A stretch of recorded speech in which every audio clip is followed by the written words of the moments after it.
আগের ভিডিওতে তোমরা দেখে নিয়েছো যে কিভাবে কিউবটা করতে হয়, কিন্তু কিউবের আমি উদাহরণ বেশি দিতে পারিনি, যেহেতু ভিডিওটাকে আমাকে খুব কম সময়ের মধ্যে করতে হবে।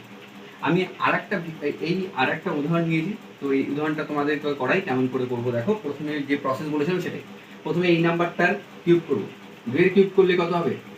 8, বসিয়ে দিয়েছি। 4 এর কিউব করলে কত হবে? 64, এখানে বসিয়ে দিলাম। আমি এখানে দুটো গ্যাপ রাখতে বলেছিলাম, রেখেছি। এবার নেক্সট প্রসেস কি? এই নাম্বারের স্কোয়ার করব। 2 এর স্কোয়ার করলে কত হবে? 4, 4 4 16। ঠিক আছে, অর্থাৎ এই নাম্বারের স্কোয়ার করে এর সাথে গুণ করে দিয়েছি। এবার নেক্সট প্রসেস হচ্ছে এই নাম্বারের স্কোয়ার করব। 4 4 16, 16 দুগুণি 32, এখানে বসিয়ে দেবো।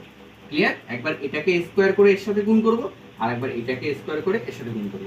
নেক্সট প্রসেস হচ্ছে এইখানে যে নাম্বারটা থাকবে তার ডবল একদম ঠিক নিচে বসে। 16 ডবল কত হয়? 16 দুগুণি 32, আর 32 এর ডবল কত হয়? 32 দুগুণি 64, বসিয়ে দেবো। এইবার আমরা সিঙ্গেল ডিজিট করে বসাবো। 64 আছে, কিন্তু একেবারে ডবল ডিজিট বসাতে পারবো না। 4টাকে আমি এখানে বসিয়ে দেবো।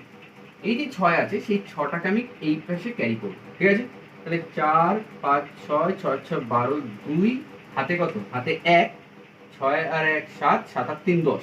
এই যে 10, এই 10টা কিন্তু আমি ক্যারি করবো, কারণ কি আমি একটাই নাম্বার বসাতে পারবো।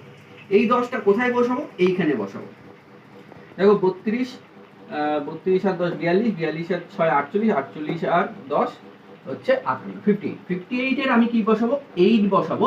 আর যে 5 আছে সেটাকে আমি ক্যারি করব, এবং ক্যারি করে পরের নাম্বারের সাথে যোগ করব। 8 5 কত হয়? 13। তাহলে আমাকে যদি 24 এর কিউব করতে বলা হয়, তাহলে 24 এর কিউব করলে কত হবে? 13824। ঠিক আছে, এইভাবে করে তোমরা আরো কিছু কিছু নাম্বার নাও, নিয়ে প্র্যাকটিস করো। দেন তোমাদের মানে এই কিউবের মেথডটা মাথায় ঢুকে যাবে। ঠিক আছে, কিউব একটুখানি ডিফিকাল্ট, কিন্তু যদি একটু প্র্যাকটিস করা যায় তবে এটা খুব সোজা হয়ে যাবে। ওকে, চল।